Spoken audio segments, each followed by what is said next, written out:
When I walked off stage, diploma in hand, the applause was deafening, except in my head. Because I knew the truth.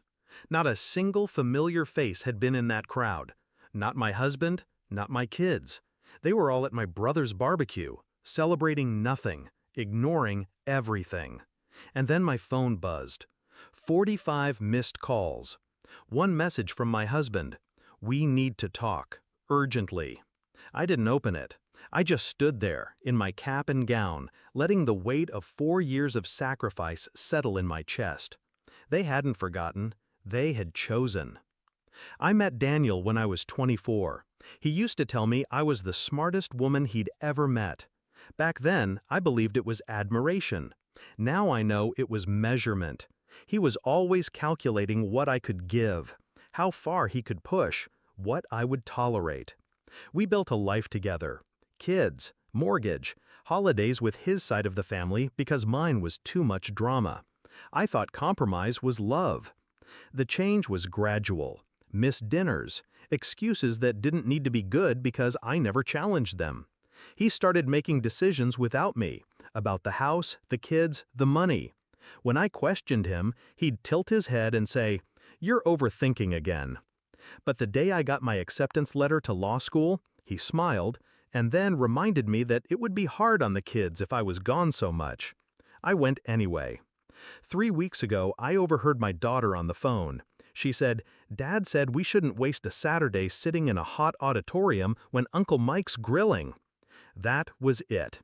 No accident, no scheduling mistake. They had chosen him over me before the day had even arrived. I didn't yell, didn't confront. I just adjusted my schedule, quietly. Graduation morning, I left the house before sunrise. No breakfast, no goodbyes. Let them enjoy their barbecue. What Daniel didn't know was that I'd been preparing for this moment long before that call from my daughter. The first step was small. I stopped putting my paychecks into our joint account. Daniel never noticed. He rarely checked. The second step, I made copies of every financial document in the house: mortgage statements, bank records, tax returns. Late at night in my study, I read through them like case evidence. I found patterns, gaps, transactions to his brother that didn't make sense. The third, I visited a lawyer. Not for advice, for strategy. We drafted everything: divorce filings, custody arrangements, asset freezes, ready to be filed the moment I decided. The fourth, I applied for a position at a firm in another city, quietly. When the offer came, I didn't tell a soul. By the time graduation arrived, all the pieces were in place. All I needed was the trigger. The barbecue was perfect. After the ceremony, I didn't go home. I went straight to my lawyer's office. We filed everything: divorce, custody, restraining orders. Daniel would be served that afternoon. Then I drove to the barbecue. It was loud, laughter spilling over the fence. I walked in wearing my gown, diploma in hand. They froze. Burgers on the grill, beer bottles mid-air. Daniel's face went pale. "You didn't answer your phone," he said, as if I had done something wrong. I set my diploma on the picnic table, right between the potato salad and his beer. 45 calls, I said. "Was that before or after you realized the joint account's empty?" The color drained from his face. He knew. I leaned in. "By the way, you'll be served in about 20 minutes. Keep your phone close." His mother gasped.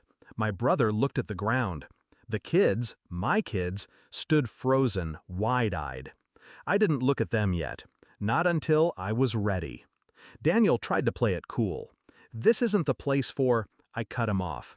"No, Daniel, this is exactly the place. Because this," I gestured at the grill, the music, the plastic cups, "is what you chose over me.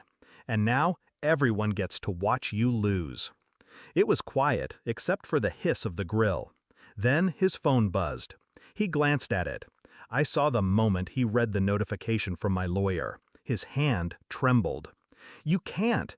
I already did. I turned to the kids then. "I'm moving. You can come with me, or you can stay here. But I won't beg, and I won't be invisible in my own life anymore. They didn't answer. That was fine. They'd see soon enough who actually showed up for them when it mattered. I picked up my diploma, walked to my car, and drove away. No tears, no looking back. That night, I sat in my new apartment, small, bare, and mine.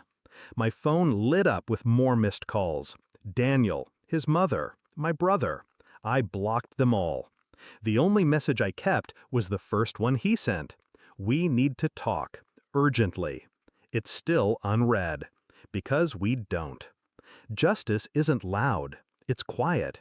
It's walking off a stage alone, then making sure the people who left you there never get the chance to stand beside you again.